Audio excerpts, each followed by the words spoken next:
আজকের বিষয় হচ্ছে হত্যা চেষ্টা মামলা। এছাড়াও আরেকটা জিনিস, যেমন অনেকের বিরুদ্ধে হত্যা চেষ্টা মামলা হচ্ছে, তারা প্রত্যক্ষভাবে খুন করেননি, কিন্তু এটা নিয়ে তাদের কোনো আফসোস আছে কিনা, দুঃখ আছে কিনা, 300-400 জন মিলে একজনকে হত্যা করেছেন, সেটা কিভাবে সম্ভব হয়েছে, সে বিষয়টি নিয়ে আমরা কথা বলবো। আর তানভীর হায়দার ভূঁইয়া, আপনি যেটা, আপনার কাছে যেটা জানতে চাইবো, যে এনসিপি একটা বিক্ষোভ সমাবেশ করেছে আজকে বাইতুল মোকাররমের দক্ষিণ গেইটে, সেই বিষয়টি নিয়ে যদি আপনি শুরু করতে চান, আওয়ামী লীগ নিষিদ্ধকরণ, আওয়ামী লীগের রাজনীতি বন্ধ করা, আওয়ামী লীগের নির্বাচন কমিশনের যে নিবন্ধন আছে সেটি বাতিল, এবং আওয়ামী লীগ সরকারের বিচার না হওয়া পর্যন্ত দেশে কোনো নির্বাচন হবে না বা হতে দেওয়া হবে না। সংস্কার এবং নির্বাচন দুটো ছাড়া দেশে, সেটা যদি আগামী 100 বছরও লাগে, 200 বছরও লাগে, সংস্কার তো কখনো শেষ হওয়ার কথা নয়, এটি চলমান একটা প্রক্রিয়া। সেই ক্ষেত্রে এনসিপি যে বক্তব্য উপস্থাপন করেছে, আপনার কাছে কি মনে হচ্ছে? ধন্যবাদ আপনাকে, আমার সহ আলোচক সহ আপনারা যারা শুনছেন সকলকে শুভেচ্ছা অভিনন্দন। আহ, জাতীয় নাপা, এই এনসিপি কে আমি বলি, কারণ তারা হচ্ছে প্যারাসিটামল পার্টি। সব রোগের ওষুধ তারা নিজেদেরকে মনে করে, কিন্তু কোনো রোগী আসলে সারে না।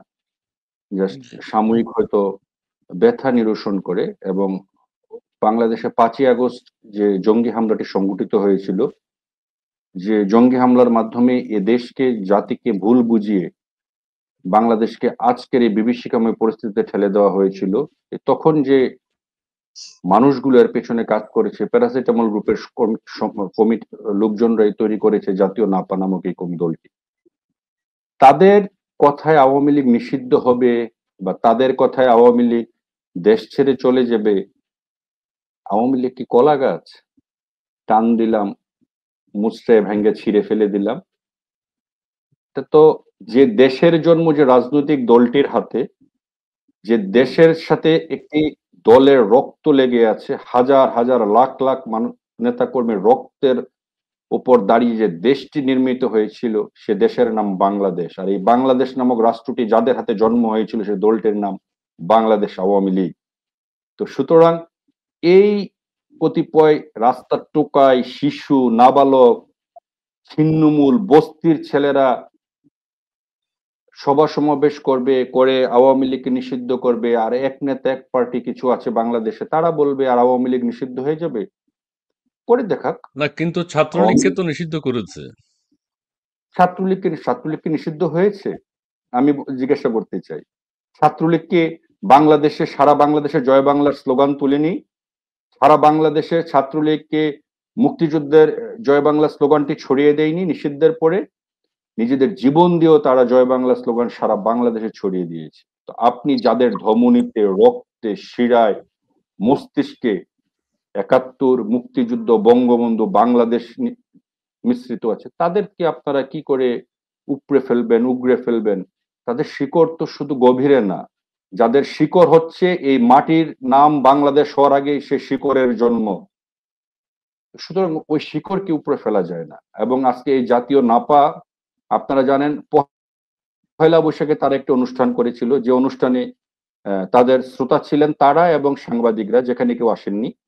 এবং আজকে তারা আবার আরেকটি অনুষ্ঠান করেছেন আওয়ামী লীগ নিষিদ্ধের দাবিতে, এবং সেখানে তারা এমন জায়গাতে অনুষ্ঠানটি করেছেন, এমন সময় ঠিক করেছেন যাতে মুসল্লিরা মসজিদ থেকে বের হওয়ার পরে আপনার জিলাপি বিরিয়ানির দাওয়াত দিয়ে তাদেরকে ওখানে নিয়ে ভিড় করা যায়, এবং কতিপয় ভিক্ষুককে হুইল চেয়ারে বসিয়ে তাদেরকে আহ, আপনার আহত সাজিয়ে, এবং জোর করে কিছু মানুষকে বিরিয়ানি জিলাপির লোভ দেখিয়ে এনে এখানে দাঁড় করিয়েছে। তবে তাদের একটা ভালো দিক আমি আজকে বলবো, যে তারা তো বৈষম্যহীন বাংলাদেশ চেয়েছে, তো তারা মঞ্চে যতজন থাকে তাদের সামনে ততজন থাকে, সাংবাদিকও ততজন থাকে।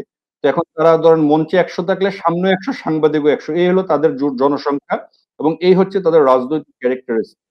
তো তাদের মতো এরকম ছিন্নমূল বস্তির টোকাইরা যদি বাংলাদেশ আওয়ামী লীগকে নিষিদ্ধ করতে পারে, তাহলে আওয়ামী লীগের তো উচিত রাজনীতি ছেড়ে দেওয়া।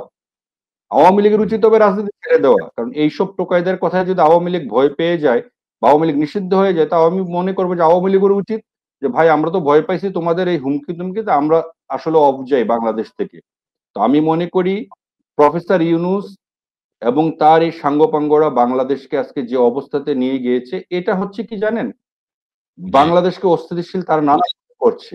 এবং যখনই দেশ নানাভাবে অস্থিতিশীল হয়, তখনই তারা যে ট্রাম্প কার্ডটি খেলে, সেটা হচ্ছে আওয়ামী লীগ নিষিদ্ধের ট্রাম্প কার্ড। এবং এই ট্রাম্প জি। কার্ডটি খেলারই তারা চেষ্টা করছে। আপনারা হয়তো পরবর্তী আলোচনায় আসবে করিডোর এবং আদার্স থিং নিয়ে, এবং তারা ওই জি। জিনিসগুলোকে মানুষের চোখের অন্তরালে নেওয়ার জন্যই এই জাতীয় নাপাকে দিয়ে আওয়ামী লীগ নিষিদ্ধের যে নাটকটি তারা মঞ্চায়িত করছে, এটা ছাড়া আর কিছু না। এবং আওয়ামী লীগ নিষিদ্ধ করা তারা কেন, তাদের 14 পুরুষের জন্ম, এটা তারা ওটা সম্ভব হবে না। ধন্যবাদ। ওকে, ওকে, ধন্যবাদ আপনাকে। আমরা এনসিপি যে অনেকে বলছেন যে নির্বাচন না হতে দেয়া, করিডোর দেয়া হচ্ছে সেটিকে আড়াল করার জন্য নানানভাবে এখন একটা নতুন তথ্য। আওয়ামী লীগ নিষিদ্ধ করার কথা তারা বলেছেন। অনেকে বলছেন যে তারা ৩ জন তো এতদিন উপদেষ্টা মণ্ডলীতে ছিলেন। তারা সেখানে কেন নিষিদ্ধ করে দিলেন না? নাহিদ ইসলাম উপদেষ্টা ছিলেন। তিনি এখন এনসিপির প্রধান।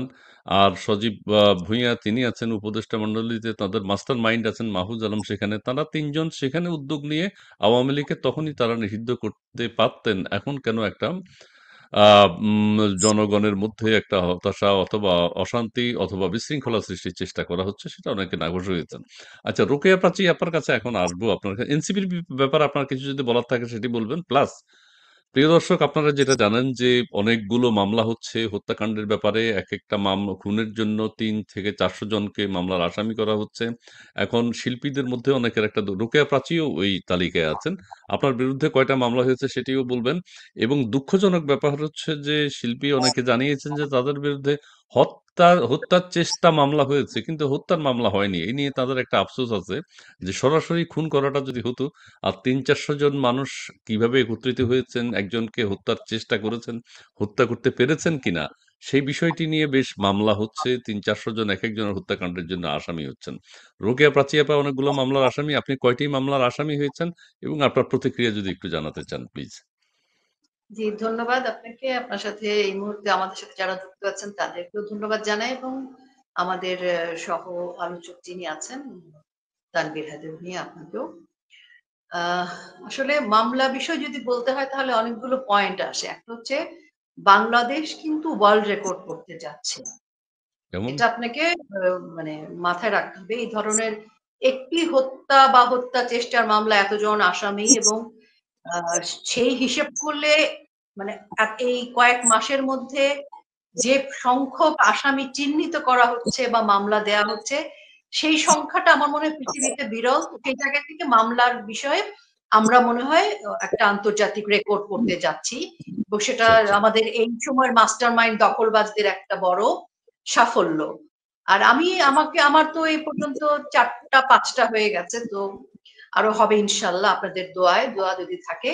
কিন্তু যে বিষয়টা আসলে আমি বলবো সেটি হচ্ছে যে দেখেন, 400 জন মানুষ, 250 জন মানুষ, 300 জন মানুষ মিলে হত্যার চেষ্টা করছে, হত্যা করতে পারছে না। এই 400টা মানুষ কোনো কাজেরই না। তার মানে ওনারা বলে দিচ্ছে আমরা হত্যার চেষ্টা করেছি 400 জন মিলে, আমরা হত্যা করতে ব্যর্থ হয়েছি। নাই, ব্যর্থ তার হয়েছে। মানে আমরা আমরা ভীষণই নির্দোষ, নিষ্পাপ। আমাদের আসলে মানুষকে মারতে যাওয়া, ধমক দেওয়া, এগুলা আমাদের যোগ্যতাই নাই। এটা একদিকে আমি মনে করি প্রকারান্তরে আমাদের শিল্পীদের, যারা আমরা মনে করেন আমাদের ক্যারিয়ারে কোনোদিন কিন্তু আমরা ব্যর্থ হইনি কোথাও। তো আমরা কিন্তু এখন ব্যর্থ শিল্পীতে পরিণত হলাম, যে আমরা মানে চেষ্টায় ব্যর্থ হয়েছি। তো সেই জায়গা থেকে একটা ব্যর্থতার গ্লানিতে আছে, এবং অনেকে মিলে সম্মিলিত ভাবে এটা আমাদের জন্য ব্যর্থ। তো সেটার জন্য আফসোস লাগছে। আর আমার অনেক জিজ্ঞাসা ছিল যে আমরা কি নিয়ে মারতে গিয়েছিলাম, AK-47 নাকি 7.62, নাকি এতজন মিলে কি কামান নিয়ে গিয়েছিলাম কিনা, নাকি মানে এগুলো জানার অনেক আগ্রহ আছে, যে কেন ব্যর্থ হলাম। তো যাই হোক, এগুলো যেটা সবকিছু মিলিয়ে আমার মনে হচ্ছে যে উনারা তো আমাদের আসলে ওই যে আম, আমাদের একটুখানি আমাদেরকে নিয়ে খেলছেন। আমাদেরকে মামলাটা দিয়ে এরকম যে ধরেন মন চাইলো সকালবেলা উঠে যে উনাকে ধরতে হবে, উনাকে থামাতে হবে, উনি কথা বলছেন, উনি প্রতিবাদ করছেন, প্রতিরোধ করছেন, উনার কণ্ঠ রোধ করতে হবে, তাহলে কি হয়েছে, ওনাকে মামলা দেওয়া দরকার। তো সেই কারণে আমাদের জন্য মামলা আছে। আর যার মামলা নেই তার জন্য যেটা হচ্ছে, ওই মামলার নিচে একটা লিস্ট আছে, অজ্ঞাতনামা। জি, জি। যার মামলা নেই সে ভাববেন না যে আপনি বেঁচে যাচ্ছেন, আপনার কণ্ঠরোধ করবার জন্য কিন্তু আপনাকে নিয়ে গিয়ে ওই অজ্ঞাতনামায় আপনাকে ফেলে দিবে। তার মানে মামলা না থাকলেও এখন যারা মনে মনে ভাবছেন যে ঠিক আছে, রোকেয়া প্রাচীরা বকর বকর করছে, মামলা দিয়েছে, এবার একটু উনাদের শায়েস্তা করা যাবে, কিন্তু ভাববেন না, খাল কেটে যে কুমির এনেছেন সেই কুমির আপনাদেরকেও কামড় দিবে, মানে আপনাদের মামলা নাই কিন্তু আপনাদের কিন্তু ওই অজ্ঞাতনামা মামলায় গ্রেফতার করতে পারে, আর গ্রেফতার করার জন্য আজকের এই মাস্টার মাইন্ডদের কোনো মামলা লাগে না। মন চাবে আপনাকে মব পাঠিয়ে দেওয়া হবে, হামলা করা হবে, হামলার পর আপনি যখন ব্যথা পাবেন আপনাকে হাসপাতালে নেওয়া হবে না, আপনি ভিকটিম, আপনাকে আবার মারা হবে, মেরে আপনাকে অ্যারেস্ট করা হবে, অ্যারেস্ট করে আপনাকে রিমান্ডে নেওয়া হবে। কিন্তু যে জি আপনাকে মারতে আসবে তাকে কিন্তু সসম্মানে খোদা হাফেজ করে দেওয়া হচ্ছে। তো কাজেই আজকের যে পরিস্থিতি সেখানে আমার কাছে মনে হচ্ছে যে হামলা মামলা এসব কিছুই হচ্ছে চলছে। প্রতিবাদ প্রতিরোধের কণ্ঠটাকে রোধ করবার জন্য। আচ্ছা আপু, আমাদের আপনার কণ্ঠ কাছে আরেক রোধ করার জন্য আর আচ্ছা এনসিপি ওকে আরেকটা কথা বলতে চাই, জি জি এনসিপির জি বিষয়ে বলতে চাই যে যখনই দেশের সংকট আসে বা অন্যদিকে দৃষ্টি আসে, যেমন ধরেন করিডোর, দেশটা প্রক্সি ওয়ারের প্ল্যাটফর্মে পরিণত হচ্ছে, অর্থাৎ বাংলাদেশটার ভূখণ্ড খণ্ড বিখণ্ড হয়ে যাচ্ছে, বাংলাদেশকে বিকিয়ে দিচ্ছে। আজকে বাংলাদেশ যদি প্রক্সি ওয়ারের প্ল্যাটফর্ম হয় তাহলে ক্ষতি কার হবে? বাংলাদেশের মানুষের, বাংলাদেশের। উন্নয়ন তো ইতিমধ্যেই শেষ হয়ে গেছে, উন্নয়ন নিয়ে তো আর স্বপ্নের কিছু নেই, পুরো বাংলাদেশ ধ্বংস। আর এই যে বাংলাদেশের মানে ভূখণ্ডটা আছে এখন সেটাও চলে যাচ্ছে। এই আচ্ছা বিষয়ে যাতে আমরা প্রতিবাদ প্রতিরোধ না বা করি, এই জন্য বিষয়ে আবার আওয়ামী লীগ স্পেশালি কথা বলবো আপা, এই বিষয়ে আমি কথা বলবো, আপনার সাথে এখনো কথা শেষ হয়নি। সেটা হচ্ছে, সেটিতে আসবো আমরা, যে নাইক্ষ্যাং ছড়ি থাকবে, আমাদের পার্বত্য অঞ্চলে কি হচ্ছে, করিডোর নিয়ে কি হচ্ছে, আমাদের একজন ফজলুর রহমান বীর মুক্তিযোদ্ধা না, তিনি হচ্ছেন বিডিআর হত্যাকাণ্ডের তদন্ত কমিশন যেটা হয়েছে সেটা সম্ভবত প্রধান আছেন, তিনি একটা যুদ্ধের ঘোষণা দিয়েছেন, সেটা নিয়ে আলোচনা হবে, সবকিছুতে আসবো ধীরে ধীরে।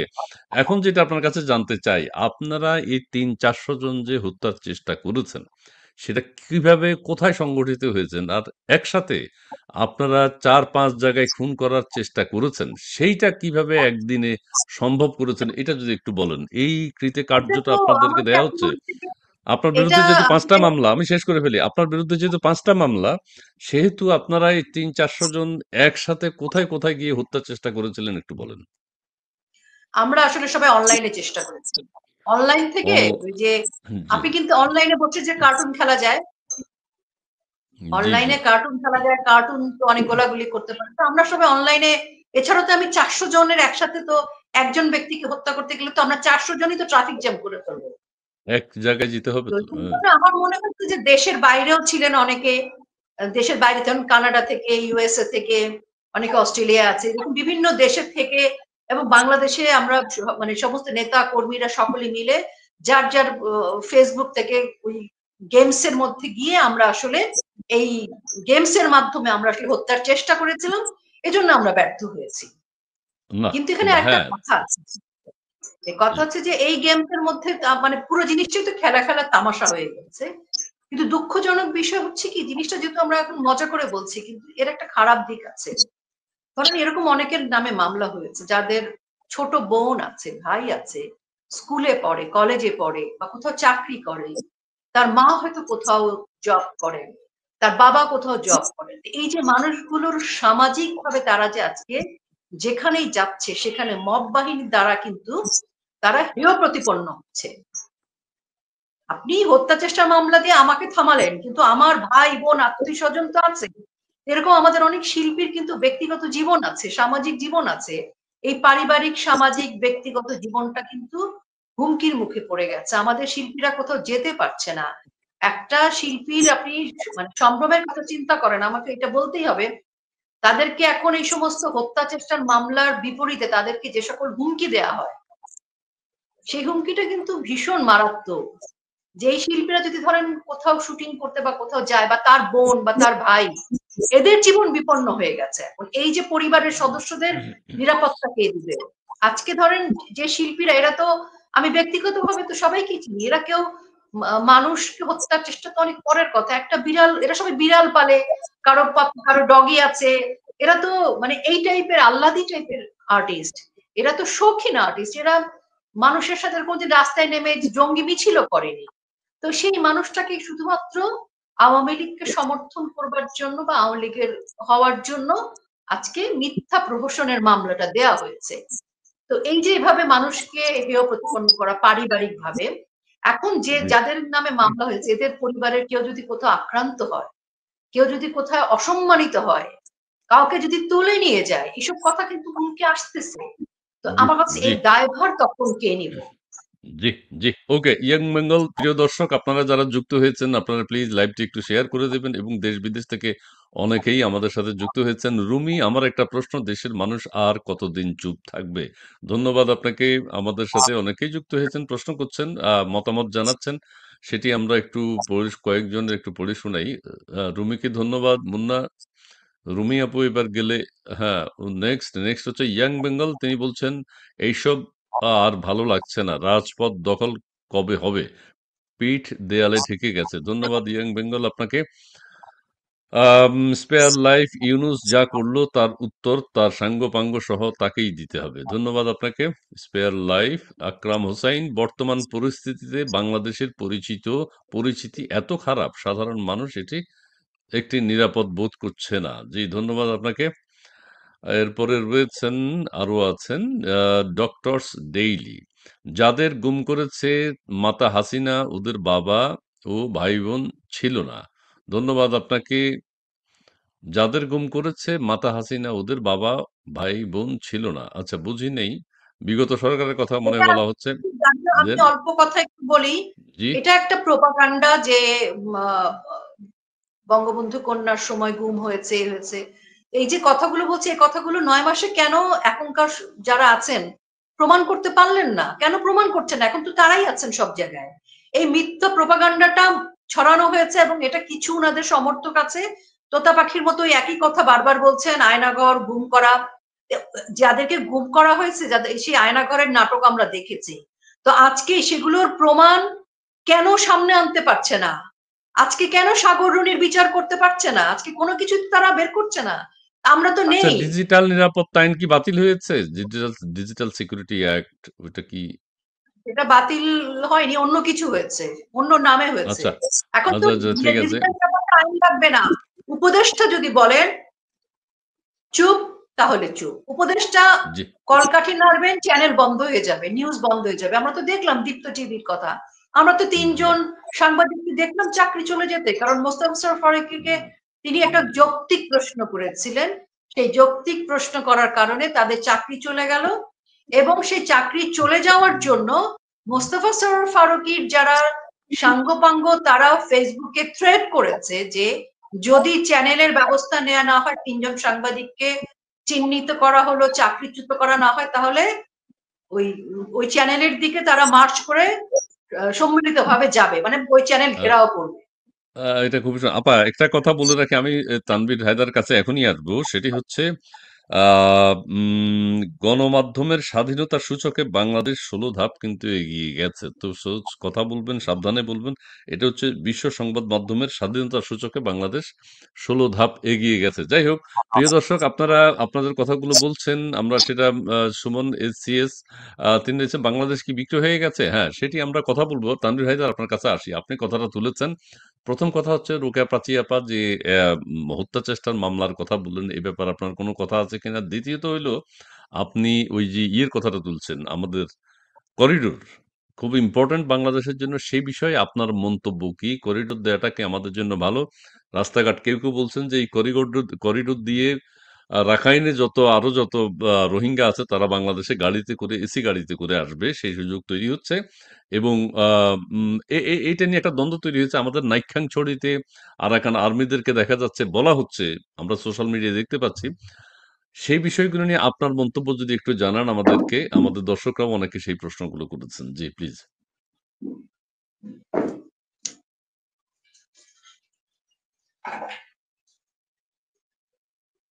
এক যুগে দুজনই নেই। আমাদের মুন্না, আমি মোহাম্মদ কামাল, তিনি বলছেন, আগে ভালো ছিলাম।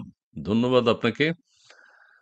নেক্সট আমি দর্শক আমিরুল মোমিনিন, তিনি বলছেন, নতুন বন্দোবস্ত করে করিডোর দিচ্ছে শুধুমাত্র নির্বাচন না দেওয়ার জন্য। প্রাচী আপার কাছে মতামত জানতে চাই। হ্যাঁ, আপনি যেটা ধরেছেন সেটা ঠিক আছে। জি, তানভীর হায়দার, আপনার কিছুক্ষণের জন্য জি, একটু জি বলবেন। আমি প্রশ্নটা শুনতে পারিনি। আ আপনাকে আমি প্রশ্ন করেছিলাম যে, আমাদের যে করিডোর দেয়া হচ্ছে, একদিকে আওয়ামী লীগ নিষিদ্ধকরণ, সে ব্যাপারে আপনি বলেছেন। করিডোর দেয়া হচ্ছে, অনেকে বলছেন যে এই করিডোর দিয়ে রাখাইনে যে আরো রোহিঙ্গারা আছেন তারা বাংলাদেশে প্রবেশ করবেন এসি গাড়িতে। হুম?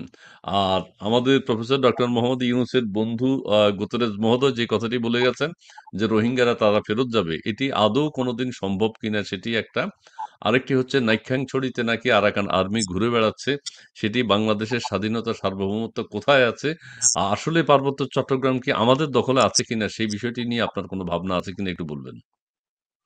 আমি সম্ভবত বিগত ৫-৬ মাস আগেই বলেছিলাম যে বাংলাদেশ, আহ, আমরা যারা সেন্ট মার্টিন নিয়ে কথা বলছি, মূলত সেন্ট মার্টিন হচ্ছে আমাদের টার্গেট না। বাংলাদেশের একটি বিশাল অঞ্চল নিয়ে তারা অ্যানাদার একটি গেম তারা খেলতে যাচ্ছে এবং তারা সেখানে একটি খ্রিস্টান রাষ্ট্র করার যে পায়তারা করছে এবং তারই ধরেন নীল নকশার বাস্তবায়ন হতে চলেছে হচ্ছে এই করিডোর। এবং প্রফেসর ইউনূস সাহেব, তিনি তো আসলে বাংলাদেশের নাগরিক না, আহ, যদিও তার জন্ম বাংলাদেশে। তো তিনি যে পারপাস সার্ভ করতে এসেছেন এবং তার যে সাঙ্গপাঙ্গরা যারা মিলে এই কাজটি সুনিপুণ হাতে করে চলেছেন দেশকে করিডোরের নাম দিয়ে। এবং আপনারা জানেন যে মানবিক করিডোর অতীতে যেসব দেশগুলো দিয়েছিল তার উদাহরণ খুব একটা বেশি নেই এবং তারা কেউ কিন্তু আর শান্তি ফিরে পায়নি। এই করিডোর যারা দিয়েছে তারা সবাই আসলে নিজেরাই করিডোরের মধ্যে পড়ে গিয়েছে, যে করিডোর থেকে তারা এখনো বের হতে পারেনি। আর আমাদের এই মানবিক করিডোরের নাম করে বাংলাদেশকে প্রফেসর ইউনূস সাহেব যে কাজটি তিনি সুনিপুণ, এটা অলরেডি হয়ে গিয়েছে। এটা হচ্ছে যে গুতরেজ সাহেব যখন বাংলাদেশে এসেছিলেন উনি ওই এজেন্ডাটা নিয়ে মূলত এসেছিলেন, কারণ এটা প্রকাশ পেয়েছে এতদিন পর আর কি। এবং তারা এই ইউনুস গংরা তারা হচ্ছে যে মানে মানুষের নজরকে তারা অন্য খাতে মানে প্রবাহিত করার জন্য তারা নানা রকম ইস্যু তৈরি করে এবং তারা কিন্তু পর্দার পিছন দিয়ে তারা তাদের কাজটি সুনিপুণ হাতে তারা করে চলেছে এবং বিগত কয়েকদিনে তারা এই কাজটি তারা সুনিপুণ ভাবে করে চলেছে। এবং সবচেয়ে দুঃখজনক বিষয় হচ্ছে যাদের উপরে বাংলাদেশের স্বাধীনতা সার্বভৌমত্ব রক্ষার দায়িত্ব, বাংলাদেশ সেনাবাহিনী, তারাও কি বিভিন্ন শিল্পী, কলাকুশলী, মানবাধিকার কর্মী, সাংবাদিক, সুশীল, বুদ্ধিজীবীদের মতো তারাও ঘুমিয়ে পড়েছে? না, তারা ইউনূস সাহেবের শান্তির নহরে ডুবে গিয়ে তারা বাংলাদেশে যে এই যে দেশের স্বাধীনতা সার্বভৌমত্ব আজকে হুমকির সম্মুখীন, যারা দেশের স্বাধীনতা সার্বভৌমত্ব রক্ষার জন্য ওথ নেয়, যারা নিজের জীবন বাজি দিয়ে দেশকে রক্ষার জন্য, যারা আমাদের পরের টাকায় মাসের পর মাস, বছরের পর বছর বেতন নিচ্ছেন, নিজেদের জীবিকা নির্বাহ করছেন এই 18 কোটি মানুষের পরের টাকায়, আপনাদের দায়বদ্ধতা কোথায় আজকে? আপনারা চুপ কেন?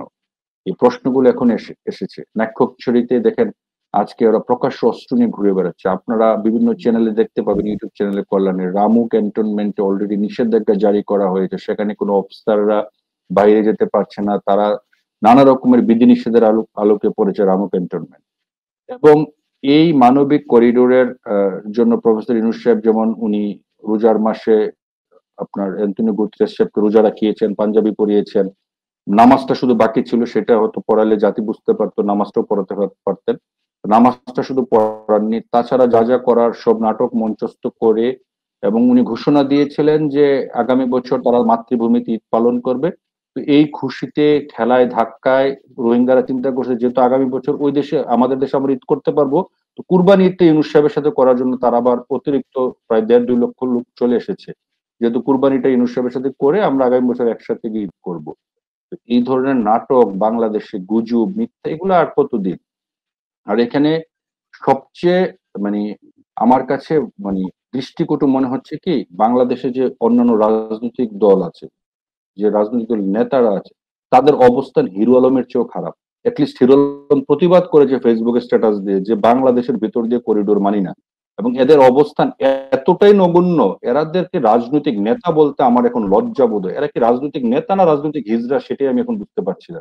যদি যাদের ভিতরে বাংলাদেশের মিনিমাম টানটুকু থাকতো, যে বাংলাদেশকে যদি তারা স্বীকার করতো, তাহলে তারা এর এটলিস্ট মানে সহজ সরল ভাষায় তারা এটা প্রতিবাদ করতে পারতো। তারা ইনিয়ে বিনিয়ে আমাদের সাথে কথা বলা দরকার, বিএনপি মহাসচিব তো হ্যাঁ বলেছেন আমাদের সাথে কথা বলা হয়নি। হ্যাঁ, কথা বলা দরকার ছিল। মানে করিডোরের বিরোধিতা ওনারা কেউ করছেন না, কিন্তু কেউ শুনবেন না। তাদের কথা ছিল কি, আমাদেরকে নিয়ে বসা দরকার ছিল, আলাপের দরকার ছিল। বিএনপির যুগ্ম সিনিয়র ভারপ্রাপ্ত ভাইস চেয়ারম্যান তিনি লন্ডন থেকে বয়ান দিয়েছেন যে নির্বাচিত সংসদেরই এখতিয়ার আছে করিডোর দেওয়ার, তার মানে নির্বাচন দেন, মানে বিএনপি করিডোরের পক্ষে। তার অর্থটা কি, যে নির্বাচিত সংসদের এখতিয়ার আছে করিডোর দেওয়া। তার মানে কি বিএনপির মতো রাজনৈতিক দল তারা শুধুমাত্র ক্ষমতায় যাওয়ার জন্য এবং এই কাজটুকু তারা মানে সহ একটি অনৈতিক কাজকে তারা আজকে মানে চুপ থেকে সমর্থন দিচ্ছে। আপনারা দেখেন এই যে সারা বাংলাদেশে যে মব তৈরি হচ্ছে, যে ধরনের আইন মানে আইনের যে ভয়াবহ অবনতি তৈরি হয়েছে, বিশেষ করে আদালত প্রাঙ্গণে বর্ণনা, এগুলো কারা করছে? এগুলো সবগুলোতে আইনজীবীরাই বিএনপির, করছে। হুম, হুম, হুম। সবগুলোতে প্রথম শীর্ষে আছে বিএনপি। বিএনপির লোকজন জড়িত। এই যে অভিনেতা সিদ্দিক সাহেবকে কারা ধরেছিল? জামাত ধরছিল, এনসিপি ধরছে, ধরছে বিএনপির লোকজন। এবং আরো যারা যারা আওয়ামী লীগের লোকজনকে যারা যারা বিভিন্ন জায়গাতে মব তৈরি করছে, আওয়ামী লীগের ধ্বংস মানে বাড়িঘর লুটপাট করছে, নানা জায়গায় হামলা করছে, সবগুলাতে শীর্ষ হচ্ছে বিএনপি। বিএনপির লোকজন এগুলো ওকে, কাজ করছে, কারণ এনসিপি ওকে। বা তাদের তো ওই সমর্থনটুকু নেই রে ভাই। সব জায়গা থেকে আপনাকে মব তৈরি করবে, সব জায়গা থেকে, কারণ ওরা তো পারে শুধুমাত্র ওই যে ঢাকা ভার্সিটির রাজু ভাস্কর্য থেকে প্রফেসর ইউনূসের বাসভবন আর বায়তুল মোকাররমের এই চিপাটাই হচ্ছে ওদের বাংলাদেশের রাজনৈতিক ঠিকানা। এর বাইরে এদের ঠিকানা এখনো গড়ে উঠেনি এবং এটা গড়ে ওঠা সম্ভব ওকে, না। কিন্তু ওকে। বাংলাদেশে আজকে যতগুলো অস্থিতিশীল পরিবেশ পরিস্থিতি তৈরি করা হচ্ছে, এই সবগুলোর পিছনে মূল ইন্ধনদাতা হচ্ছে বিএনপি, সাথে আছে জামাত। এবং তারা ওকে। বাহিরে বাইরে তারা দেখাচ্ছে যে তারা তাদের একজন আরেকজনের বিরোধিতা করছে, কিন্তু তলে তলে তাদের সমস্ত কিছুই ঠিক আছে এবং তারা তলে তলে এগুলা একেবারে জোটবদ্ধভাবে সুনিপুণ হাতে তারা আওয়ামী লীগ তথা বাংলাদেশের বিরুদ্ধে এই কাজগুলো তারা করে চলেছে। ওকে, ওকে, অনেক ধন্যবাদ আপনাকে। আমরা এখন যে কথাটি বলবো, তানভীর হায়দার আপনাকে অনেক ধন্যবাদ জানাচ্ছি। যুবলীগ তিনি বলছেন ইউনূসের উপদেষ্টা নিজেই যে বর্ডার বাংলাদেশের নিয়ন্ত্রণে নেই, বলেছেন যে বর্ডার বাংলাদেশের জীবন। এটা ওই যে পররাষ্ট্র উপদেষ্টা বলেছেন না?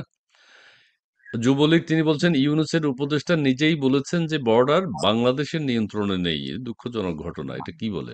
মোহাম্মদ হান্নান রাজাকারদের তাড়ানোর সময় এখনই তাড়াতে হবে। ধন্যবাদ আপনাকে। রোকেয়া প্রাচী আপা, এগুলো একটু শুনবেন। দর্শক যেটা বলছে, দর্শকের কথার উপর ভিত্তি করে আপনি কিছু কথা বলবেন। আমিও কিছু যুক্ত করতে চাই আপনার সাথে। সেটা হচ্ছে মোহাম্মদ হান্নান জঙ্গি দমনের আগুনের সময়। সেটা হচ্ছে যে আমাদের একজন সাবেক সেনা প্রধান, তিনি সেনাবাহিনীর মেজর জেনারেল সম্ভবত। তার নাম হচ্ছে ফজলুর রহমান, বীর মুক্তিযুদ্ধ ফজলুর রহমান না, তিনি হচ্ছেন ALM ফজলুর রহমান, সাবেক মেজর জেনারেল। তিনি আমাদের বিডিআর হত্যাকাণ্ডের তদন্ত কমিশন যেটা আছে সেইটার সম্ভবত প্রধান।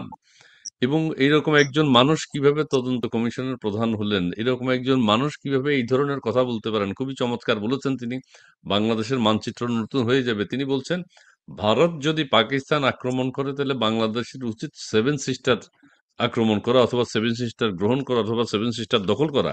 বাংলাদেশ নিজে পারলে, না পারলে চীনের সাথে আলাপ করে কিভাবে করা যায়, কিভাবে দখল করা যায়, সেই প্রস্তাবটা তিনি দিয়েছেন।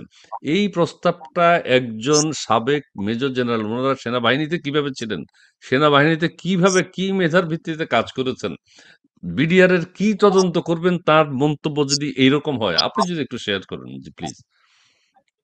জি, আমার আসলে মনে হচ্ছে যে অনেক সময় মানে উনাকে সেনাবাহিনীর লোক ছিলেন এটা বললে সেনাবাহিনীর জন্য বোধহয় বিব্রতকর হয়ে যায়, কারণ ওনার যা কথাবার্তা আচার আচরণ দেখছি। মাঝখানে মনে আছে আপনার নিশ্চয়ই ওই কিছু অবসরপ্রাপ্ত সেনাবাহিনীর অফিসাররা মিছিল করেছিলেন রাস্তায় এবং হাঁপাচ্ছিলেন, বলছিলেন যে দুদিনের মধ্যে গিয়ে মানে 24 ঘন্টার মধ্যে গিয়ে দখল করে ফেলবেন, কেমন করে যেন বলছিলেন, সার্কাজম। তো যাই হোক, তো ওই যে যিনি বলছিলেন উনি তো আসলে জানেনও না কোন পথে যেতে হয় আমার ধারণা। মানে বাংলাদেশ এরা মানে কোন কিভাবে দিকে যেতেন এটাও সেনাবাহিনীতে ছিল বিচার বিবেচনা ছাড়া, কিভাবে মানে কথা ছোট বলে জি। অনেক সময় এরর হয়ে যায় না, হয়তো ছিলেন আর কি। সেনাবাহিনীর কোন পদে ছিলেন সেটাও তো বড় কথা। সেনাবাহিনীর না, এই যে গার্ডেনার মেজর হিসেবে ছিলেন জেনারেল। না কুকের জায়গায় ছিলেন, না আমি ওই মিছিলের কথা বলছি। আর যিনি সাবেক মেজর জেনারেল, তিনি যে কথাটা বলছেন সেটা যেটা হচ্ছে কি, এটা ওনার মনের কথা। এটা নিয়ে আমাদের মাইন্ড করার কিছু নাই। উনি মনে মনে ভাবছেন যে ভারত পাকিস্তান যদি যুদ্ধ লাগে তাহলে উনি কি করবেন। এখন উনি তো পাকিস্তানের পাকিস্তানকে মনে মনে ধারণ করেন। 1971 সালের পরাজয়টা তিনি মেনে নিতে পারেন নাই। তো যেহেতু পারেননি, কিন্তু ওনার তো মনের মধ্যে সে কষ্ট আছে, গ্লানি আছে, তাহলে উনি কি করবেন। উনি ভেবেছেন, মনে মনে অনেক স্বপ্ন দেখেছেন, অনেক কিছু ভেবেছেন। তো উনি যখন দেখলেন যে ওনার স্বপ্ন পূরণ হওয়ার পথে ভারত পাকিস্তান যুদ্ধ লাগতে পারে, লাগলে তাহলে উনি কি করতে পারেন? উনার মনে হয়েছে যে গিয়ে 7টা যে 7 সিস্টার আছে ওটা 7টা বক্স, উনি হয়তো একটা টেম্পো নিয়ে গিয়ে ওই 7টা বক্স প্যাকেট করে নিয়ে আসবে। এটা তো ওনার মনে মনে স্বপ্ন দেখা, এটা নিয়ে আমাদের আসলে বিচলিত হওয়ার কিছু নাই। না, কারণ উনি মনের কেন স্বপ্ন উনি তো সম্ভবত, সেটা প্রকাশ করেছেন, উনি তো প্রকাশ করে ফেলেছেন, হ্যাঁ, দেশবাসীকে সেটা উনি জানাচ্ছেন। প্রকাশ করেছেন, একটা কারণ হচ্ছে কি আপনাকে বুঝতে হবে উনি অবসরপ্রাপ্ত, উনার এখন যে বয়স, শিশু এবং বৃদ্ধদের সবকিছু ধরতে হয় না, উনার অনেক বয়স হয়ে গেছে, এখন উনার যে বয়স এ বয়সে উনার সব কথা আমাদের ধরলে চলবে না। আপা, তো আপনার যাই এই হোক কথা আমি আমি নিতে ভাবি যে পারলাম না। উনি তো বিডিআর হত্যাকাণ্ডের তদন্ত কমিশনের চিফ, এটা আমাদের প্রধান উপদেষ্টা বসিয়েছেন। আমাদের সেনাপ্রধান বলেছেন যে বিডিআর হত্যাকাণ্ড নিয়ে আমি এখন যা বললাম এরপর আর কোনো কথা হবে না। হ্যাঁ, উনি তো বলছেন হবে, কথা হবে। উনি না বলছেন, কিন্তু মেজর আমি বলছি ফজলুর রহমান সাহেব এই বলছেন হবে, তদন্ত সাবেকের, করতে হবে। কিন্তু এই সাবেকের কথার পর সেনাপ্রধান যিনি এখন সেনাবাহিনীকে নিয়ন্ত্রণ করেন, সেনাবাহিনীর প্রধান, এই মুহূর্তে তিনি বলেছেন বিডিআর হত্যাকাণ্ড নিয়ে আমি যা বলছি এটার পরে কোনো কথা হবে না। তার হুম, মানে উনি বুঝতে পেরেছেন যে ওই যে আপনি যার কথা বললেন, আমিও তো ওনার নামটা এআই ভাবি যে এআই ফজলুর রহমান, মানে এআই তে এখন অনেক কিছু হয়। তো যাই হোক, তো আমি উনার কথাটা এভাবেই দেখি, কারণ 7 সিস্টার, ভারত দখল, ভারত বিদ্বেষ, পতাকা পোড়ানো, ইন্দিরা গান্ধী কালচারাল সেন্টার ভাঙচুর করা, এসব কিছু ছিল ভারতের সাথে বাংলাদেশের মানুষের একটা বিদ্বেষপূর্ণ মানে সম্পর্ক তৈরি করা, এবং এটার সুযোগ অন্য কাউকে দেওয়ার জন্য যারা ডক্টর মোহাম্মদ ইউনূস সাহেবের বন্ধু বান্ধব, উনার বয়সী, সমবয়সী, সমগোত্রীয়, উনার ভক্তকুল, উনার ছাত্রছাত্রীরা, উনার তো বৃদ্ধ এবং শিশুদের সাথে সম্পর্ক। তো উনার যারা সাঙ্গপাঙ্গ সকলেই কিন্তু দেখেছেন আপনি যে ভারত দখল কিন্তু একটা ট্রেন গেছে একটা সময়, এবং ভারত বিদ্বেষ, ভারত দখল করে ফেলবে, ভারতকেই করে ফেলবে, হ্যান করেঙ্গা ত্যান করেঙ্গা, অনেক রকম কথাবার্তা আমরা কিন্তু শুনেছি। এবং এখন আমরা কি দেখছি আসলে এগুলো কেন করে? এগুলো করে হচ্ছে তারা চায় যে একটা যুদ্ধ অবস্থা তৈরি হোক, একটা গ্যাঞ্জাম লাগুক, গৃহযুদ্ধ হোক, যার জন্য সেনাবাহিনীকে পোক করা, সেনাবাহিনী গুড়িয়ে দেবে, এসব কিছু করছে কেন জানেন? যখন গ্যাঞ্জামটা লাগবে, ওই গ্যাঞ্জামের যে সুযোগটা নেয়া, এটাকে সুযোগ নেয়া বলবো, কারণ তারা পরিকল্পিতভাবে যখন ক্ষমতা দখল করেছে, বলা নেই কওয়া নাই ডক্টর মোহাম্মদ ইউনূসকে কেন ক্ষমতা দেওয়া হয়েছে, কারণ উনারা যারা মাস্টার মাইন্ড তারা পরিকল্পনা করেই এসেছেন, উনারা ছাত্রদেরকে ব্যবহার করে ক্ষমতা দখল করবেন, আওয়ামী লীগের প্রধান সহ সকলকে নিশ্চিহ্ন করে দেওয়া হবে, বঙ্গবন্ধু কন্যাকে মেরে ফেলা হবে, এবং ভারতের সাথে একটা বৈরী সম্পর্ক করে তারা বাংলাদেশের ভূখণ্ডটাকে মানুষের হাতে তুলে দেবে, এটাকে জঙ্গি আস্তানা বানানো হবে বাংলাদেশে, এবং এটা খ্রিস্টান রাষ্ট্র হিসেবে, এই পরিকল্পনাটার জন্য তিনি কিন্তু সেই এজেন্ডা বাস্তবায়নের জন্য এই প্যাকেজ জি, গুলো উনি কিন্তু কনফার্ম করেই ক্ষমতায় বসেছেন, এবং জি, উনি যদি আরো ক্ষমতায় থাকতে চান তার বিনিময় হচ্ছে ভূখণ্ডটাকে বিকিয়ে দেয়া, এবং তার বিনিময়ে ডক্টর মোহাম্মদ ইউনূস 5 বছর, 7 বছর, 10 বছর, মৃত্যু পর্যন্ত তিনি এবং তার সাঙ্গপাঙ্গরা ক্ষমতায় থাকবেন। হুম, হুম, এবং ABCD EFGH আপনি নাবা বলেন, আমি বলি ক্রিমিনাল পার্টি, টোকাই পার্টি, এই সবাই মিলে মিশে আসলে বাংলাদেশটা ভাগে, যার ভাগে যা পড়ে ভাগযোগ করে বাংলাদেশটাকে আসলে বিক্রি করবে, ধ্বংস করবে, নিজেরা কিন্তু টাকা বানাচ্ছে, টাকা বিদেশে পাঠিয়ে দিচ্ছে, মানে এরকম একটা পরিস্থিতি তৈরি করেছে, এবং এটা তাদের জি, এইটা পরিকল্পনা নিয়েই তারা বাংলাদেশে এসেছে, কিন্তু জি, পরিকল্পনা বাস্তবায়ন হবে না। জি, জি, কেন ধন্যবাদ হবে না আমি আপনাকে। পরে আচ্ছা, বলবো। পরে বলবেন। মিস্টার ক্রো তিনি বলেছেন, শ্রদ্ধা ভালোবাসা এদের ভারতের প্রতি, হ্যাঁ, শ্রদ্ধা ভালোবাসা এদের ভারতের প্রতি, 1400 মানুষকে হত্যা করে, এরপরেও আওয়ামী লীগের পক্ষ সুতায় ঝুলে আত্মহত্যা করার দরকার ছিল এদের। আচ্ছা, ধন্যবাদ আপনাকে। সুতায় কিভাবে আত্মহত্যা করবে, এই যে ভুল করে ফেললেন। নুরুল ইসলাম। উনি তো নিজের হ্যাঁ, নাম লিখেছে মিস্টার ক্রো, মানে কাউয়া। তো কাউয়ারা তো এই কথাই বলবে। আচ্ছা, আচ্ছা। নুরুল ইসলাম আরাকান আর্মিকে করিডোর দিয়ে মায়ানমারকে বাংলাদেশে হামলা করার সুযোগ তৈরি করে দিয়েছে। ধন্যবাদ আপনাকে। এরপরে রয়েছেন শেখ নাসিম, সেনাপ্রধান চুপ একটাই কারণে ইউনূস বিতর্কিত হোক। আচ্ছা, মানুষ বুঝুক দেশ যুদ্ধে যাচ্ছে, সবাই ক্ষতিগ্রস্ত হচ্ছে, এগুলো খারাপ ইমপ্যাক্ট তৈরি করতেছে। দায় ইউনূসের, পরে জনগণ ক্ষোভে বলবে আওয়ামী লীগকে চাই। তখন সেনাপ্রধান দায়িত্ব নিয়ে নেত্রীকে দেশের প্রধানমন্ত্রী রূপেই ফিরিয়ে দেবেন। সিউর। আচ্ছা, ধন্যবাদ শেখ নাসিম। আপনার যে ওরে বাবারে চিন্তাভাবনা ভালো। আচ্ছা, বা তানভীর হায়দার, আপনার কাছে এখন যেটা জানতে চাই, রোকেয়া প্রাচী আপা বললেন যে আমাদের ফজলুর রহমান সাহেব ভারত আক্রমণের যে উদ্যোগ এগুলো কিন্তু ইতিহাস।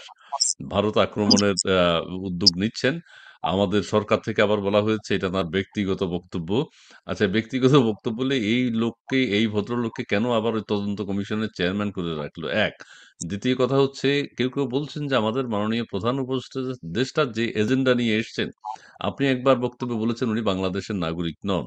উনি যে এজেন্ডা নিয়ে এসছেন, বিশ্ব নেতৃবৃন্দের যে এজেন্ডা তিনি বাস্তবায়ন করতে চাচ্ছেন, সেটি ফুলফিল করার জন্যই তিনি দেশবাসীর সাথে আর কোনো আলোচনা নেই, সমালোচনা নেই। সমস্ত কিছু নিজ দায়িত্বে নিজে একাই করে এখান থেকে হয়তো একটা বিদায় নেবেন। এই ধরনের একটা কথা বাজারে প্রচলিত আছে।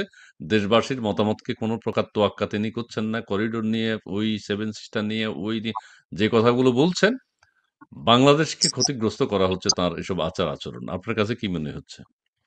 আমি প্রাচী আপার কথার সাথে একটু অ্যাড করি। একটা হলো যে শব্দটা প্রফেসর ইউনূস আপনাদের আবিষ্কার করেছে আমাদের জন্য, আমরা তো জানতাম না। আমিও বাংলা মানে ইংরেজি, বাংলায় কম বুঝি আর ইংরেজি তো কমই জানি, মেটিকুলাসলি ডিজাইন ওয়ার্ড। এই যে শব্দটার কারণটা কি, রহস্যটা আপনারা দেখেন। প্রফেসর ইউনূস ক্রমাগতভাবে তার সাঙ্গপাঙ্গকে ভারত বিরোধিতা করিয়েছে, আপনারা সবাই দেখেছেন। সে নিজে এবং কয়েক দফা পররাষ্ট্র মন্ত্রণালয় থেকে ভারতের প্রধানমন্ত্রীর সাথে বসার জন্য অ্যাপয়েন্টমেন্ট হওয়ার জন্য শুধু পায়ে ধরা বাকি ছিল, বাকি সব নাটক তারা করেছে। এখন আমার প্রশ্নটা হচ্ছে ওই জায়গাতে যে ভাই, আপনি আপনার সাঙ্গপাঙ্গদেরকে দিয়ে তো বলান একটা, কিন্তু আপনি তো পিছনে করেন আরেকটা। এবং এই যাদেরকে দিয়ে উনি কথাবার্তাগুলো বলানোর পরে তারা একটা স্টেটমেন্ট দিয়ে এসে যে তোতা পাখির মতো ডাস্টবিন শফিক এসে স্টেটমেন্ট দিবে কি এটা তার নিজস্ব মতামত, এটা অমুকের মতামত, এটা সরকারের বয়ান না, সরকারের বয়ান সে নিজে আবিষ্কার করে আনবে। প্রশ্নটা ওই জায়গাতে, প্রফেসর ইউনূস বাংলাদেশের পরিস্থিতিকে যদি অস্থিতিশীল না করতে পারেন, দেশকে যদি একটু অরাজক পরিস্থিতির মধ্যে ঠেলে না রাখতে পারেন, এই যে তার সংস্কার খেলা যেটা সে করবে না, সংস্কার সে কিছুই করবে না, এটা হলো খেলা তার। এই নাটকটা তিনি চালিয়ে যাবেন। যখন এই নাটকটা তো আপনি দীর্ঘদিন চালাতে পারবেন না, তখন আপনাকে আরেকটা নতুন নাটকের সৃষ্টি করতে হবে। তখন তারা এই নাটকগুলা সৃষ্টি করে, তারা চাচ্ছে যে এই নাটকগুলা মানুষের সামনে তৈরি করে রেখে মানুষকে বুঝাবে দেশের পরিবেশ পরিস্থিতি এখন নির্বাচনের জন্য অনুকূল নয়, অতএব ডিসেম্বরে নির্বাচন হবে না। জুন, মানে তাদের তো টার্গেট ডিসেম্বর জুন, এখন জুনেও তো নির্বাচন হওয়ার কোনো সম্ভাবনা, ডিসেম্বর না হলে এটা আগামী জুনেও হবে না। এখন ইউনূসের প্রথম টার্গেট হচ্ছে এই ডিসেম্বরটাকে কিভাবে সে টলাতে পারে, যার কারণে সে আবোল তাবোল কথাগুলো বলছে। এবং পরিস্থিতি এটাই। আপনারা তার ইন্টারভিউতে একটা খেয়াল করেছেন, তাকে যখন প্রশ্ন করা হলো যে আপনি নির্বাচন কবে দিবে, ওই যে আমি বলেছি সামান্য সংস্কার করে, তো সংস্কার সামান্য বড় মাঝারি ছোট প্যাকেজ, যখন সংস্কারের বিষয় আসবে, সংস্কার তো হয়ে গেছে, এখন নির্বাচন কবে দিবে, ওই যে আমি বলেছি দেশের পরিস্থিতি ঠিক হলে। এখন ওই যে উনি বলেন, এবং যখন উনি বলবেন যে বাংলাদেশ একটি যুদ্ধের অবস্থার মধ্যে তৈরি আছে, এখন আপনারা সবাই জানেন যখন উনি বলেন যে দেশ একটি যুদ্ধের জন্য প্রস্তুত, যুদ্ধ অবস্থা বিরাজ করছে, আলটিমেটলি তখন তো নির্বাচন দেওয়া যায় না। এমন ওই কথাটাই উনি সবাইকে বলে দিবেন, যার পরিপ্রেক্ষিতে এবং এগুলা বলানোর জন্যই তিনি এই নাটকগুলা তার এই লোকজনকে দিয়ে ইচ্ছাকৃতভাবেই তারা করাচ্ছে। এবং এটা কিন্তু তারা কেউ নিজ ইচ্ছায় বলছে সেটা আপনারা, কারণ ফজলুর রহমান সাহেবের, major general retired Fazlur Rahman সাহেবের মাথায় শিং 10টা গজায় নাই যে উনি বসে বসে ভারতের সেভেন সিস্টার্স দখল করবেন, এই ডায়লগ উনি দিয়ে দিবেন। এত হেডাম ওনার হয় নাই রে ভাই, এই দেশে এত বড় কলিজা ওনার নাই যে উনি বলে দিবেন যে ভারত থেকে যদি ওই ভারত সেনাবাহিনীর যদি আপনার ওই যে 20 বছর আগে রিটায়ার্ড করছে একটা সিপাহী ফজলুর রহমানকে ফোন দেয়, ও রাতের বেলা স্ট্রোক করে মারা যাবে। কারণ আপনি তো তাই বুঝতে হবে যে আপনি কাদের সাথে যুদ্ধ করবেন ভাই, আপনার সেনাবাহিনীর কয়জন সদস্য আছে, কি স্ট্রেংথ আছে, আপনি তো মিলিটারি পার্সন, আপনি তো আমার মতো আমজনতা না যে আপনার একটা কথা বলে দিবেন। একটা দেশের মিলিটারি স্ট্রেংথের পজিশন কি, আপনার তাদের পজিশন কি, কি করতে পারবেন না পারবেন সেটা জেনেই তো আপনি কথা বলবেন। তো আপনি যখন এই ধরনের অর্বাচীনের মতো কথা বলেন, তার অর্থ হচ্ছে আপনাকে এটা বলানো হচ্ছে। এবং এটা, কারণ এটা যদি রিটায়ার্ড আরেকজন বলতো, ওই যে কয়েকদিন আগে প্রাচ্য যারা বললো যে মিছিল করলো ওইসব, ওই যে হাঁপানি হাঁপানি রোগীরা যারা কাশতে কাশতে যাদের জীবন যায়, এই হাঁপানি রোগীদের মিছিলের খবর কিন্তু নিয়ে কেউ পরে থাকে না। কিন্তু ফজলুর রহমানেরটা কেন হয়েছে? কারণ ফজলুর রহমান উনি একটা পোস্ট এখন হোল্ড করছেন, উনি বিডিআর বিদ্রোহ মামলার যে পুনঃতদন্ত কমিশনের চেয়ারম্যান, তার একটা পোস্ট আছে এবং তিনি এই কথাটা যখন বলেন তার অর্থ যে সরকারের পক্ষ থেকে তাকে এটাকে বলানো হয়েছে এবং এবং তারা দেখবেন আপনারা সরকারের উপদেষ্টা পরিষদ এবং তাদের নিয়োগ প্রাপ্ত এই মেটিকুলাসলি ডিজাইনের যেসব লোকজন আছে তারা কিন্তু এক এক সময় এক এক তত্ত্ব এসে হাজির করে এবং এই তত্ত্বগুলা নিয়ে আমরা ব্যস্ত হয়ে পড়ি এবং তারা তখন নিচে দিয়ে তাদের কাছ দিয়ে যে সুড়ঙ্গ কাটছে না নিচে নিচে, এই সুড়ঙ্গের পথটি তারা দীর্ঘ সুড়ঙ্গের পথ তারা তৈরি করছে এবং প্রফেসর ইউনূস এটা ক্লিয়ারলি বলে যায়, প্রফেসর ইউনূস বাংলাদেশে কোনো সংস্কার করবে না, কোনো নির্বাচন দিবে না, কোনো কিছু সে করবে না এবং তার যে উদ্দেশ্য বিধেয় সে পুরোপুরি বাস্তবায়ন করবে, করার পরে ভেরি ফাইন মর্নিং বলবে যে আমি অমুক জায়গাতে যাচ্ছি, সে আর ব্যাক করবে না। এটা হচ্ছে একেবারে ক্লিয়ার কাট কথা এবং বিফোর দ্যাট বাংলাদেশকে কোন জায়গায় নিয়ে যায় সেটা এখন আপনারা সবাই দেখেন এবং বিশেষ করে আমি বিরোধী দল বিএনপিকে বলবো, ভাই আপনারা তো অনেক মজা নেওয়ার চেষ্টা করছেন, মজা আরো নেন এবং এই মজা যে কোথায় গিয়ে শেষ হবে সেটা ঠেলার পর আপনারা সামলাবেন। ধন্যবাদ। ওকে, আপনারা সবাই একটু ছোট ছোট করে বলবেন, তাহলে অনেক কথা বলা যাবে। আমি রোকেয়া প্রাচী আপা, আমি শুনেছি বা আপনারা সবাই জানেন, পুরো দেশবাসী জানে যে সেনাবাহিনীর ভিতরে বিগত সরকারের সময় রয়ের এজেন্ট ভর্তি, সব রয়ের সমস্ত ইন্ডিয়ান সেনাবাহিনী বাংলাদেশের ভিতরে পরিচালনা করছে, সেনাবাহিনীকে পরিচালনা করছে। কিন্তু এখন রয়ের সেই সেনাবাহিনীরা কোথায়? সমস্ত কিছু নাকি পাকিস্তানপন্থী, সবাই পাকিস্তানপন্থী, সবার। একটা সেকেন্ড আপনার থেকে নিই, সেটা হচ্ছে দেখেন আরেকটা বিষয় আমি ভুলে গিয়েছিলাম বলতে, যে জিনিসটা সেটা হচ্ছে এই ইউনূস গংরা বিগত ৮-৯ মাস মানে সারাক্ষণ অপপ্রচার করেছে যে বিগত সরকার দেশ বিরোধী, ভারতের সাথে সব দেশ বিরোধী চুক্তি করেছে। তো আমার প্রশ্ন, বিগত ৯ মাসে একটি চুক্তি বাতিল করেছেন? একটি চুক্তি কোনটা দেশ বিরোধী, কোন ক্লজটা দেশ বিরোধী ছিল, কোথায় আওয়ামী লীগ দেশ বিরোধী কাজ করেছে তার প্রমাণটা আপনারা দিতে পেরেছেন? চুক্তিগুলো কি সেটা তো জানতে হবে। সেটা বলেন। আজকে বললো যে ভারতের সাথে ট্রান্সশিপমেন্ট দেওয়াতে ভারতের সুবিধা হয়েছে, পরবর্তীতে আমরা কি শুনলাম বাণিজ্য উপদেষ্টা নিজে বলছেন আমাদের ২০০০ কোটি টাকা এখন অধিক গুনতে হবে। তার মানে কি ২০০০ কোটি টাকা বাংলাদেশ বিগত সময় দেয়নি? তাহলে প্রত্যেকটা ক্ষেত্রেই তো তারা এরকম মিথ্যাচার করছে। জি, জি, প্রাচী আপা, আপনি যদি এটার সাথে কিছু যুক্ত করতে চান, বাংলাদেশের করিডোর নিয়ে সবাই উদ্বিগ্ন, বাংলাদেশের পার্বত্য অঞ্চল নিয়ে দেশবাসী উদ্বিগ্ন, বাংলাদেশের সেনাবাহিনীর ভিতরে নাকি ভর্তি। এখন তো দেখানো যায় যে সব তো পাকিস্তানপন্থী, সেটাই বোঝা যাচ্ছে এবং তাদের বক্তব্যে সেটা বোঝা যাচ্ছে। সেনা প্রধানও কোনো বক্তব্য দিচ্ছেন না। আমাদের প্রধান উপদেষ্টা যুদ্ধ পরিস্থিতি বলছেন, কিন্তু দেশের নাগরিকরা এই যুদ্ধ পরিস্থিতিতে কিভাবে তাদের জীবনযাত্রা পালন করবেন, জীবন অতিবাহিত করবেন, যুদ্ধের প্রস্তুতি কি, দেশবাসীকে কিছু বলছেন না। শুধু সেনাবাহিনী বা পুলিশ অফিসারদেরকে তিনি বলছেন। আর নিজে বলছেন যে যুদ্ধ পরিস্থিতি দেশের মানুষের করণীয় কি, আপনারা কি করবেন? আপনারা তো এমনিই মামলার আসামি, তাও আর হত্যা চেষ্টা মামলার আসামি, প্রধান আসামি হতে পারলেন না, খুনি হতে পারলেন না, হত্যার চেষ্টা। হ্যাঁ, সেই ক্ষেত্রে আপনাদের ভূমিকা কি হবে? আপনারা তো গুলিও করতে পারবেন না। ভারত যদি আমাদেরকে আক্রমণ করে বা পাকিস্তান যদি আক্রমণের গুলিও চালায়, আপনারা হত্যা চেষ্টার মামলার আসামি। আপনাদের কোনো ক্রেডিট নেই। আপনাদের এই পার্সোনাল লাইফে এটা একটা ব্যর্থতা। অভিনয় করেছেন, এক ধরনের সাকসেস হয়েছে, কিন্তু হত্যা চেষ্টায় আপনাদের কোনো ভূমিকা নাই। যুদ্ধ পরিস্থিতি যদি বিরাজ করে, আপনারা কি করবেন? কিভাবে অন্যদেরকে রক্ষা করার দরকার নেই, আত্মরক্ষা কিভাবে করবেন একটু বলেন প্লিজ। তাদের টিমে সম্ভবত মিশা সওদাগর, হুমায়ুন ফরিদি বা কিনা বলে যে যারা ভিলেনের অভিনয় করছে তারা থাকলে হত্যা চেষ্টাটা সফল হতো। আচ্ছা, ওরা কেউ নাই অবশ্য। প্রশ্ন করেছেন ইসমাইল ভাই, আমি সবগুলো ছোট ছোট প্রশ্নের ছোট ছোট উত্তর দিচ্ছি। একটা হচ্ছে আসলে অন্তর্বর্তী সরকার আইনত কোন সিদ্ধান্ত, করিডোর চুক্তির মতো কোন সিদ্ধান্ত আইনগতভাবে উনি নিতে পারেন না। এরকম সিদ্ধান্ত নেওয়ার একমাত্র রাইট আছে নির্বাচিত সরকার। তার মানে তিনি এখন করিডোর নিয়ে যে কথাটা বলছেন, এ বলাটাও ওনার অপরাধ, কাজটা করতে গেলেও অপরাধ।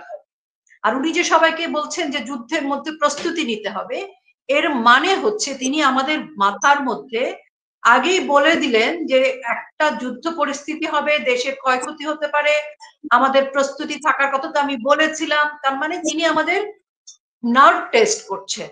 কিন্তু আমি আপনাকে খুব সিরিয়াসলি বলছি যে উনি যেটা করছেন সেটা ক্রিমিনাল অফেন্স। প্রথমত উনি অবৈধ অসাংবিধানিক একজন প্রধান উপদেষ্টার দায়িত্বে আছেন। দ্বিতীয়ত তিনি যেটি করছেন এটি তিনি অন্তর্বর্তীকালীন সরকার হিসেবে এই ধরনের সার্বভৌমত্ব ভিত্তিক কোনো সিদ্ধান্ত নিতে পারেন না, তার মানে আরেকটা অফেন্স উনি করলেন। তারপরে হচ্ছে যে উনার যারা মানে সরকারি প্রতিনিধি যারা আছে বা কমিশনে তারা যে কথাটা বলছেন এটি আসলে উনার কথাই নানাভাবে বলে পাবলিকের পালসটা উনি টেস্ট করছেন, আমাদের নার্ভ টেস্ট করছেন, আমাদের প্রশাসনের নার্ভ টেস্ট করছেন, এবং এটার কি ইম্প্যাক্ট আসে। কারণ উনি চাইতেন এগুলো শোনার পর কোনো না কোনো জায়গায় থেকে একটু গৃহযুদ্ধের মতো বা অস্থিতিশীল পরিস্থিতি তৈরি হয়। উনি এটা চাইছেন, উনি ওয়েলকাম করছেন, ইনভাইট করছেন দেশের মধ্যে যুদ্ধং পরিস্থিতি তৈরি হোক, রক্তারক্তি হোক, বা বাংলাদেশ আওয়ামী লীগকে উনি পোক করছেন আমরা যেন রাজপথে নামি আবার উনি একটা মেটিকুলাসলি লাশের রাজনীতি করতে পারেন। এখানে আমি একটু কয়েক সেকেন্ডে শুধু ওই কথাটা বলি, একজন বললেন যে 1400, উনার জ্ঞাতার্থে আমি বলছি যে 1400 ছাত্র হত্যা হয়েছে সেটি কিন্তু এখন জাতিসংঘের প্রতিবেদন, সেটা তর্কের খাতিরে মানি বা না মানি, বা প্রধান উপদেষ্টাদের যে প্রতিবেদন সেখানে 1400 উল্লেখ নেই। 800-র মতো আছে, তার মধ্যে 460 জনেরটাই মোটামুটি নির্ভুলভাবে একটুখানি আছে। তার মানে তারা যে প্রতিবেদনটি তৈরি করেছে এই সরকারের পক্ষ থেকে সেটিও অসম্পূর্ণ, এবং 800-র মতো 53 জন খুশিতে ঠেলায় ধাক্কায় বাড়িতে ফেরত আসছে ঈদ করতে, আনন্দ করতে। যাই হোক, তো সেই জায়গা থেকে বলছি এই যে এখন পার্বত্য চট্টগ্রামে আর্মি ঘুরছে, করিডোর দিয়ে দিবে, মিয়ানমারের একটা নজরদারি আছে, চায়নাকে বলছেন আমাদের ফজলু সাহেব, এই সবকিছুর পেছনে কিন্তু একটা বড় হিসেব আছে। যখন জাতিসংঘের মহাসচিব গুতেরাস আসলেন তখনই কিন্তু তিনি বাঙালির নার্ভ টেস্ট করছিলেন যে আরাকানের একটা করিডোর দেয়া হবে, এবং চীনকে কিন্তু ইনভাইট করছিলেন এখানে বাণিজ্যের জন্য, এবং চাইলে 7 সিস্টার আমাদের সমুদ্র সীমা যেখানে আমাদের পুরো অ্যাক্সেস, পুরো কন্ট্রোল, এই কাজটা তারা করতে পারে। তার মানে উনি নানান ভাবে চেষ্টা করেছেন ভারতকে উত্তক্ত করতে, ভারত উত্তক্ত হয়ে ভারত যেন আক্রমণ করে এটা উনি চেষ্টা করেছেন, আবার ভারতের সাথে বন্ধুত্ব করারও বা ভারতকে নিজের কন্ট্রোলে নেওয়ার চেষ্টা করেছেন। আর প্রোপাগান্ডা তো অনেক, যেমন ধরেন 26 লাখ ভারতীয় তো এখানে নাকি চাকরি করেছে, তো এই 9 মাসে 26 লাখ পাঠানো গেল না। তারপরে আছে, র আছে কোথায়? আমরা তো সব আইএসআই দেখছি। 7 সিস্টারের সীমান্ত এলাকায় আইএসআই প্রধানকে নিয়ে গিয়ে তো আমাদের ডক্টর মোহাম্মদ ইউনূস সীমান্তের সমস্ত কিছু ভিজিট করালেন। 7 সিস্টারের সীমান্তে তো নিয়ে গেলেন আইএসআই প্রধানকে। পাকিস্তানের জেনারেল, পাকিস্তানের পররাষ্ট্র মন্ত্রী পাকিস্তানের লোকজনকে তো পুলিশ একাডেমিতে নিয়ে যাচ্ছেন, সেনাবাহিনীতে নিয়ে যাচ্ছেন, সব জায়গায় ঘুরতে নিয়ে যাচ্ছেন। সেটা তো এখনকার সময় আমরা পাকিস্তানিদেরকে দেখছি, এখন তো চতুর্দিকে পাক পাক পাক পাক পাকিস্তানি হানাদার বাহিনী দেখছি, আলবদর টু লালবদর। তো সেই জন্য আমার মনে হয় কি যে এই প্রোপাগান্ডাটা উনি করছেন উনার নিজের স্বার্থে, কারণ উনি কিন্তু লেখাপড়া জানা মানুষ, তো আমাদের চেয়ে অনেক অনেক লেখাপড়া জানেন। উনি জানেন উনি অবৈধ অসাংবিধানিক, উনি জানেন উনি যেটা করছেন উনি ক্রিমিনাল অফেন্স করছেন, উনি এটা করতে ওকে পারেন না, ওনার এখতিয়ার নেই।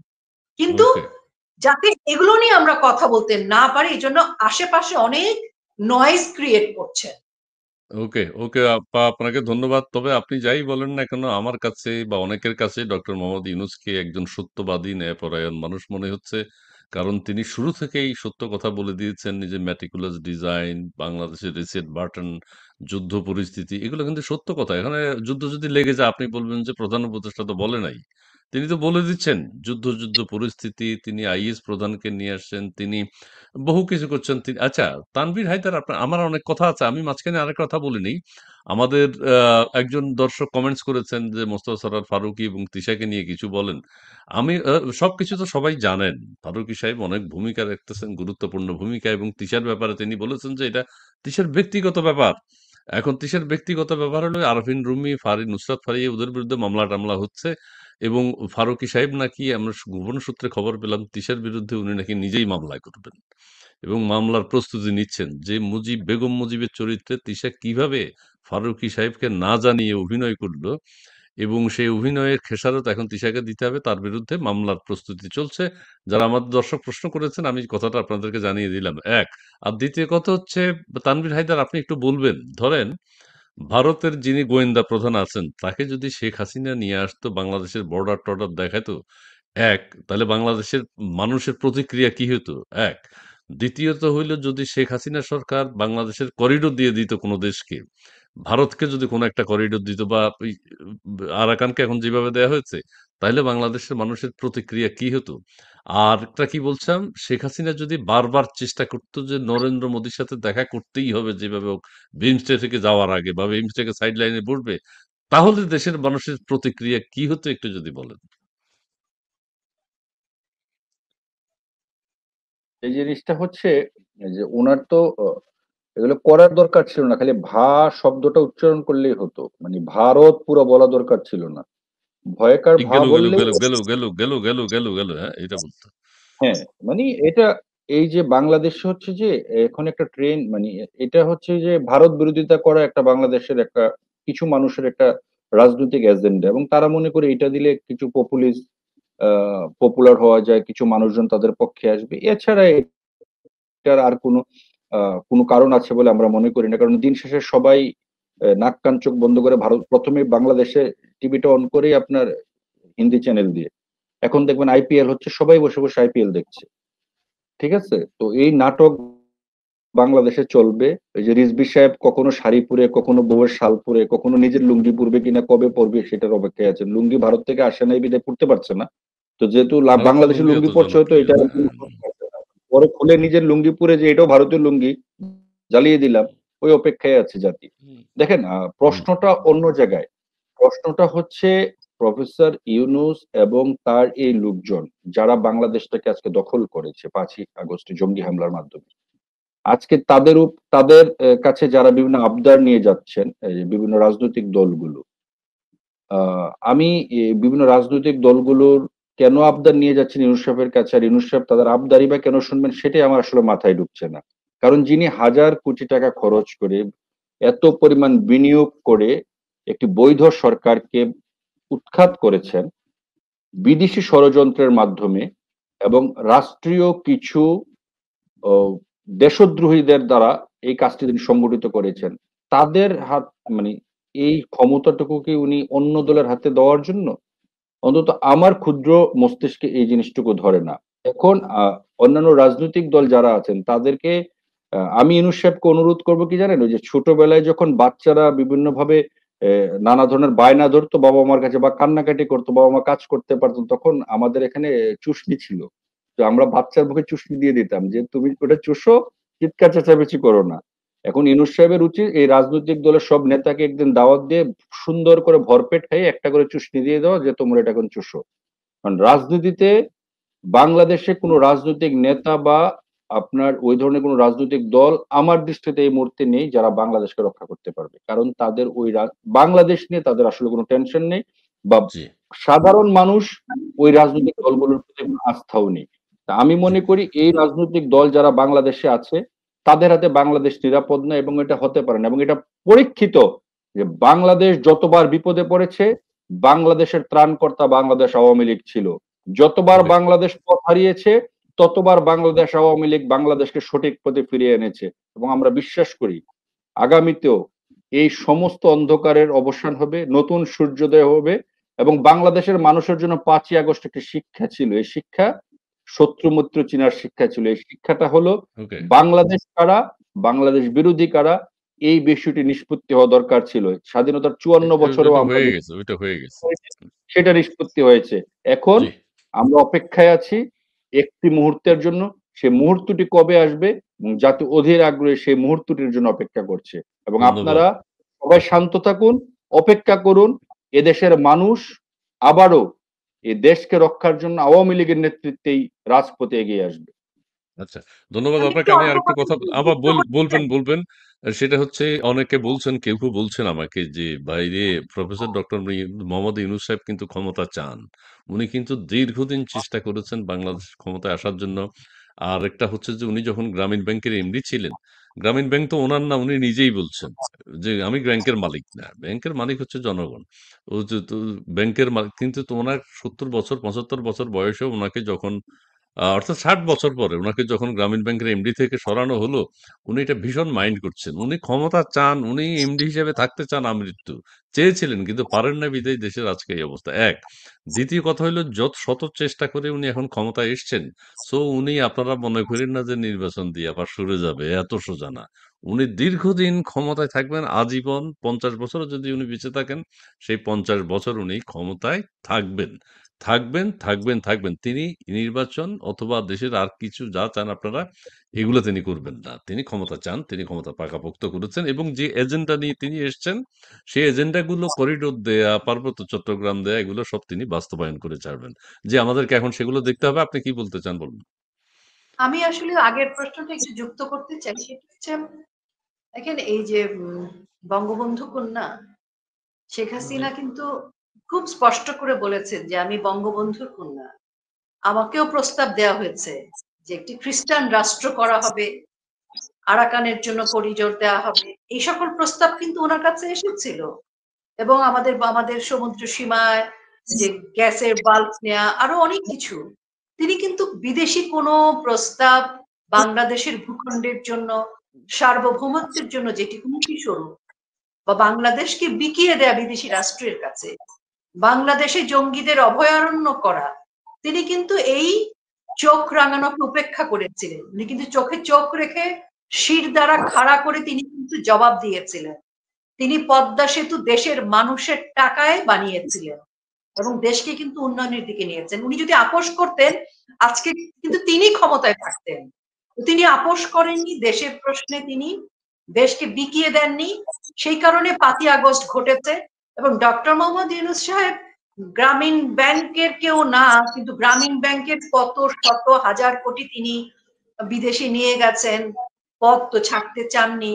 এবং উনি প্রথম দিনই বলেছেন উনাদের সংস্কারের প্রয়োজনে যতদিন সময় লাগে।